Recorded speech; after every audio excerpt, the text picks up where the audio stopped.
What's up everybody, Ori in the studio here. Today I'm going to show you a couple of cool tricks from the two tracks that's going to come out in the Area 51 compilation.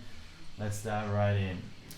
So the first thing I want to show you guys is basically how I made this last part in the track, which is pretty much my favorite part in the track. It sounds something like this.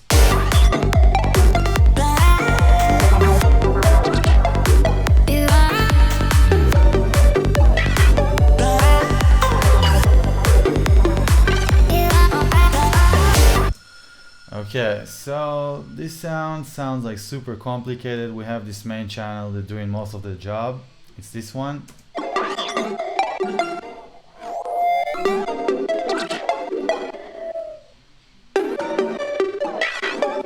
So the cool thing about it is that it's pretty much one single plugin that's doing most of the job. So let me show you how it was before the plugin. The plugin called Biomi or Biomi, I hope I pronounced it right, by Unfiltered, and this is how it looks. And this is how it was without it. So I'm gonna bypass it, and this is the main sound.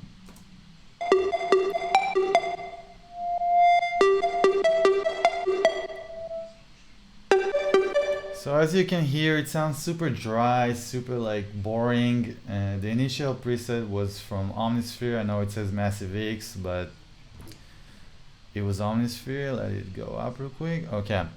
Yeah, if you guys want to experiment with the original preset, it's called Moogilicious. And I didn't do too much besides writing the melody and give it a couple automations on the cutoff.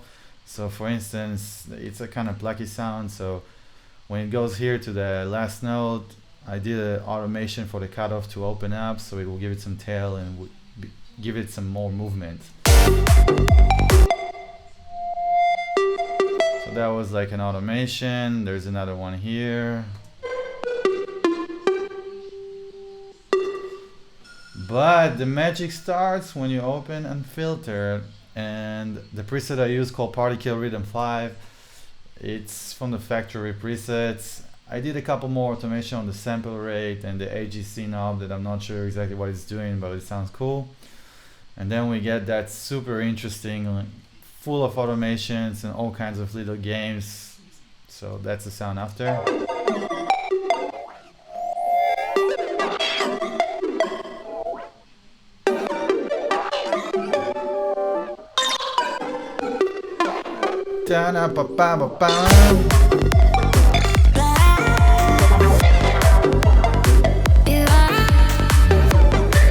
Later on, I added some vocal chops, and the cool thing about those vocal chops, let's just find them real quick. It's a 200 channel project, so it's really hard.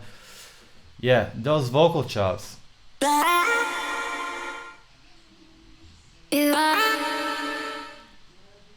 So they also has like some reverbs here and there, opens up, some pitch ups, pitch downs, all kinds of stuff like that.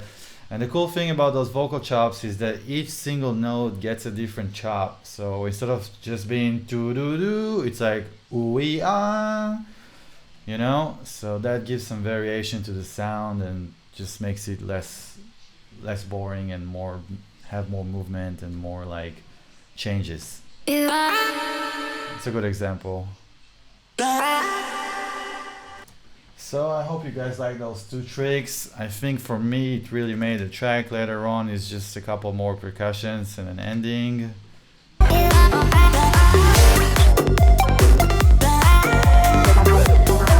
Nothing too complicated, just been made very like precise and very accurately, and you get there. Enjoy guys.